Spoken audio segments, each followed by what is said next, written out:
오늘은 뇌를 좀 생생하게 활력을 불어주는, 뇌를 젊게 만드는 습관에 대해서 알려드리려고 합니다. 지난 시간에 뇌를 필요하게 만드는 습관 중에 하나로 운동 부족이다 제가 말씀드리면서 뇌가 필요할 때 운동을 하시는 게 좋다고 했던 거 기억나세요?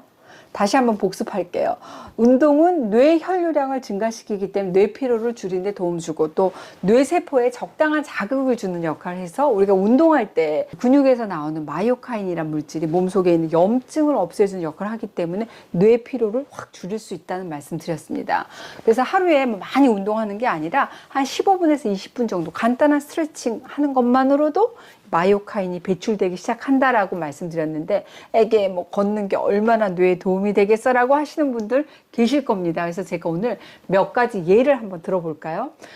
독일의 유명한 철학자 칸트, 이 칸트 형님이 아니죠. 칸트 오빠는 매일 오후 3시 30분이면 어김없이 산책을 했다고 해요. 지금이 12시 50분이니까 나도 오늘 3시 30분에 산책할 겁니다. 이 산책을 나온 칸트의 모습을 보고 그 마을 사람들이 지금이 3시 30분이다 시계를 탁 맞췄다는 유명한 일화가 있습니다. 또 니체는 어땠을까요? 생각이 정리될 때까지 정말 몇 시간이고 이렇게 자연 속을 산책하는, 여긴 자연은 아니고 가로수길이지만 이렇게 나무를 보면서 초록초록한 이파리를 보면서 오늘 하늘도 한번 보면서 구름이 뭉게뭉게 꼈구나 이것들 보면서 이렇게 하면서 막 이렇게 아이디어를 얻고 이런 철학적인 생각들 이런 것들을 많이 했다고 합니다. 실제로 지금도 프랑스 남부에 에즈라는 마을이 있어요. 니체가 실제로 걸었던 그런 산책로가 그대로 남아 있더라고요. 내가 걸었던 산책로는 안 남아 있겠지.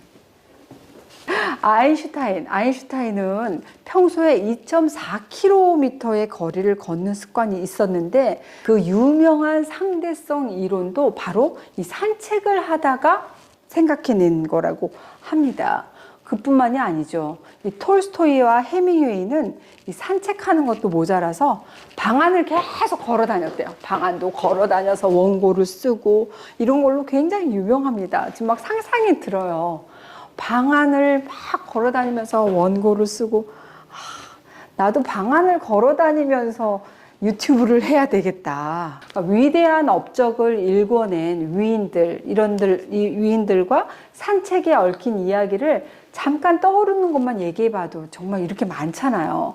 그만큼 산책이 사람들에게 정말 다양하고 위대한 영감을 줬는지 알 수 있겠죠. 또 독일의 사상가 니체는 이런 말을 남겼다고 합니다. 야외에서 특히 이 길 자체가 사색을 열어주는 굉장히 고독한 산, 바닷가에서 생각하고 걷고 뛰어오르고 산을 오르고 춤추고 하는 게 우리의 습관이다. 수렵하고 채집으로 살아가던 그 옛날부터 생각과 행동이 조화를 이루어왔던 게 인간의 습성이라는 그런 의미가 아닐까 생각이 드는데요. 그럼 요즘 우리가 운동하는 패턴 한번 살펴볼까요?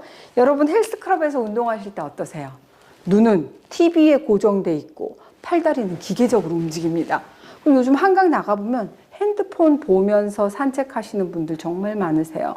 눈과 귀, 팔다리가 각각 다른 목적으로 움직이는 운동이다라고 할 수 있을 텐데요. 또 한편으로는 치매 예방을 위해서 고스톱 한다는 분들도 계시고, 또 바둑을 두신다는 분들도 계시고, 습관적으로 이렇게 구구단을 2는 4, 32, 59, 59, 45 이렇게 구구단을 외우신다는 분들도 많이 뵙습니다. 이렇게 머리를 안 쓰는 운동을 그냥 반복적으로 한다든지 몸을 움직이지 않은 정신 활동을 하는 것도 물론 인지력 향상에는 어느 정도는 도움이 되겠지만, 이 두 가지를 결합하면 훨씬 더 시너지 효과를 크게 볼 수가 있다는 거죠.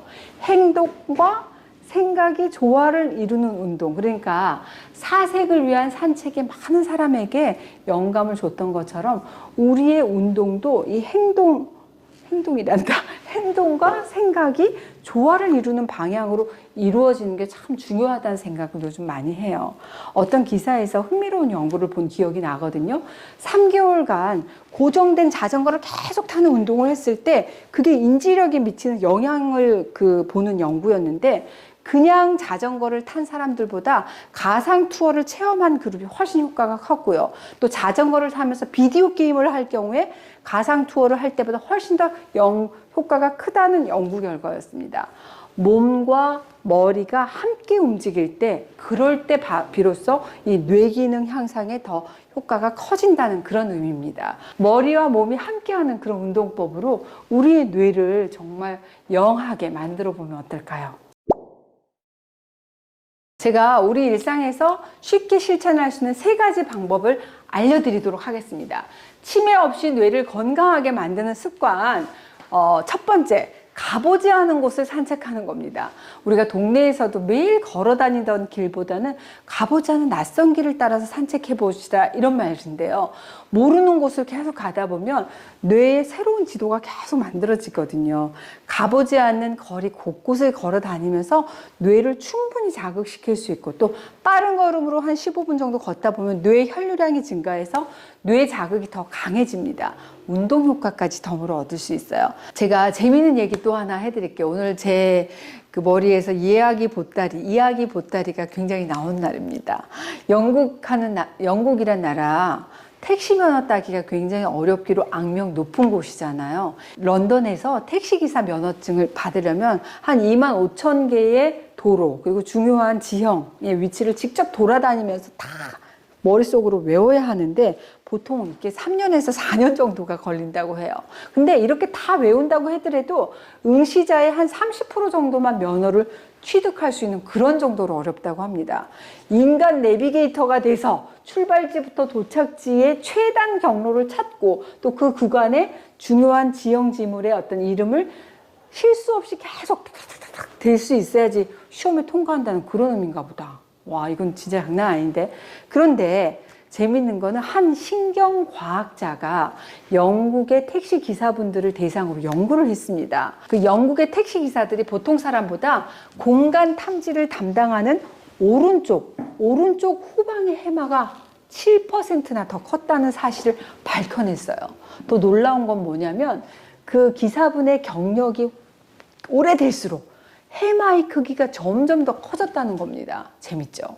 근데 이 연구는 성인의 뇌라고 하는 거는 새로운 신경을 만들어낼 수 없다고 했던 기존의 학설을 그야말로 뒤집어 버리는 근거가 되기도 했어요. 굳이 런던의 택시기사분처럼 인간 내비게이터가 될 필요까지는 없습니다만, 그래도 뇌의 성장의 가능성은 충분하기 때문에 여러분들이 낯선 길을 산책하는 거 꼭 도전해 보셨으면 좋겠어요.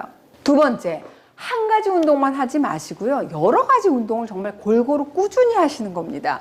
혼자 산책하는 것도 좋고, 저는 요즘 아침마다 테니스를 치고 있거든요. 그리고 안 하던 조깅도 좀 하려고 시작하고 있습니다. 줄넘기도 제가 좋다고 말씀드렸어요. 배드민턴, 탁구 이런 것처럼 둘이 하는 운동도 좋습니다. 댄스도 좋고요. 스트레칭이나 명상도 도움이 될 수 있어요. 뇌가 한 가지 운동에 너무 익숙해져서 뇌도 지루함을 느낄 수 있잖아요. 이 지루함을 느끼지 않도록 운동에 더해가지고 다양한 자극들이 느껴지도록 여러분들 노력해 보십시오. 세 번째, 난 다양한 운동 체험하기 힘들다라고 한다면 항상 하던 운동을 낯설게 한번 만들어 보시는 것도 좋을 것 같아요. 어떻게 낯설게 만들어? 이거 어떻게 하냐? 산책하실 때 보통 음악하고 라디오 많이 켜놓죠. 근데 대부분 보면 좋아하는 음악들을 반복해서 켜놓고 들으실 거예요. 이럴 때 익숙한 음악 대신 낯선 장르의 음악을 한번 들으시면서 산책해 보시면 느낌이 굉장히 달라지더라고요. 트로트 말고 다른 노래는 귀에 안 들어와요 하는 분들이라고 하더라도 낯선 음악을 일부러라도 들으려고 노력하잖아요. 그러면 좌뇌하고 우뇌 모두를 효과적으로 자극할 수 있습니다.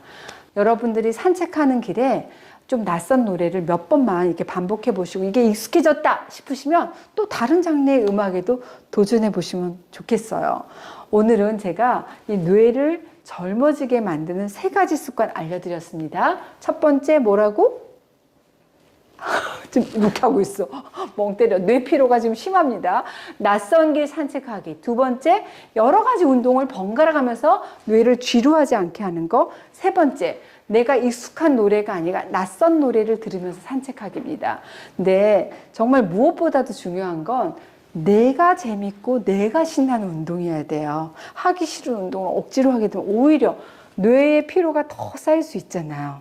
오늘부터라도 신나는 뇌 활성 운동 함께 시작해 보실까요?